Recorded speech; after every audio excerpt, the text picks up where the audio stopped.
শুভেচ্ছা। বঙ্গবন্ধুর অবদান অতুলনীয়। তিনি স্বাধীনতার স্থপতি। বঙ্গবন্ধুর শাহাদত বার্ষিকীতে 15ই আগস্ট এই বক্তব্যটি আমি তুলে এনেছি অন্তর্বর্তীকালীন সরকারের আইন উপদেষ্টা আসিফ নজরুলের পোস্ট থেকে। তিনি আজ বলেছেন, বঙ্গবন্ধুর অবদান অতুলনীয়, তিনি স্বাধীনতার স্থপতি এবং আরও অনেক কিছু। এই মুহূর্তে আমার মনে পড়ে তার একটি কবিতার কথা। তিনি লিখেছিলেন, প্রিয় বঙ্গবন্ধু, আমি আপনাকে ভালোবাসি। আপনাকে ভালোবাসতে হলে আওয়ামী লীগ হওয়ার প্রয়োজন নেই লোভী হওয়ার কিংবা ভীত হওয়ার, এক চোখা বা মন গড়া ইতিহাস পড়ার বা গড়ার।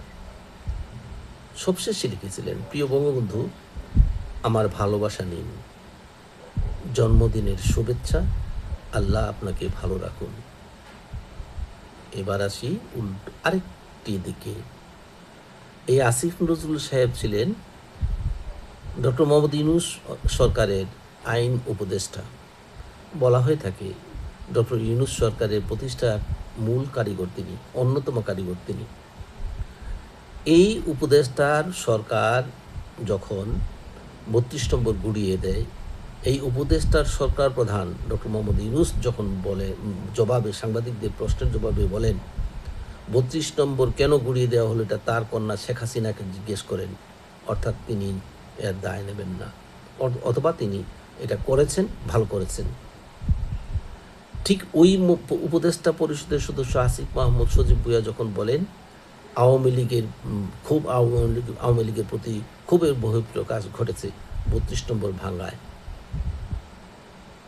এবং ওই সময় যখন 32 নম্বরে যেই গিয়েছে তাকেই পিটানো হয়েছে, তাকে পুলিশে দেওয়া হয়েছে, তাকে গ্রেফতার করা হয়েছে হত্যা মামলায়, জুতার মালা পর্যন্ত পরানো হয়েছে, তখন আসিফ নজরুল সাহেব কোনো প্রতিবাদ করেননি, থামাননি 32 নম্বর ভাঙতে যাওয়ার বিষয়টিকে, কিংবা বঙ্গবন্ধুর ভাস্কর্যকে মাথা গুড়িয়ে দিয়েছে যারা, বঙ্গবন্ধুর ভাস্কর্যের মাথায় যারা প্রস্রাব করেছে তাদেরকে গ্রেফতার করেননি, আইনের আওতায় আনেননি।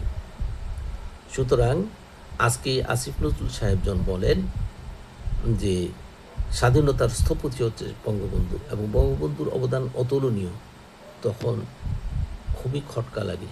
আসলে ব্যাপারটা কি? তিনি সামনে কি দেখতে পাচ্ছেন? আবার কি কোনো স্বার্থের চিন্তা করছেন?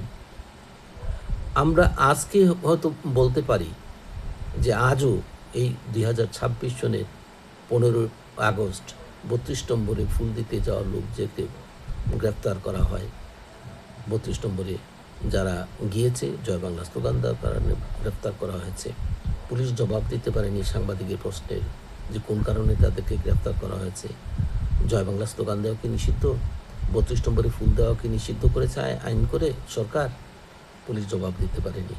ঠিক তেমনি জবাব দিতে পারবেন না আসিফ নজরুল, যতই তিনি স্বাধীনতার স্থপতি বলেন না কেন, যতই তিনি বঙ্গবন্ধুর অবদান অতুলনীয় বলে তার তুষামত তৈরি করার একটা চেষ্টা করেন না কেন, আসিফ নজরুল সেই 32 ভাঙ্গার কারণ এবং 32 নাম্বার থেকে ভাঙ্গার থেকে দায় মুক্তি কি পেতে পারেন? মনে হয় না। ভবিষ্যৎ বলে দেবে কি হয় না হয়। ধন্যবাদ।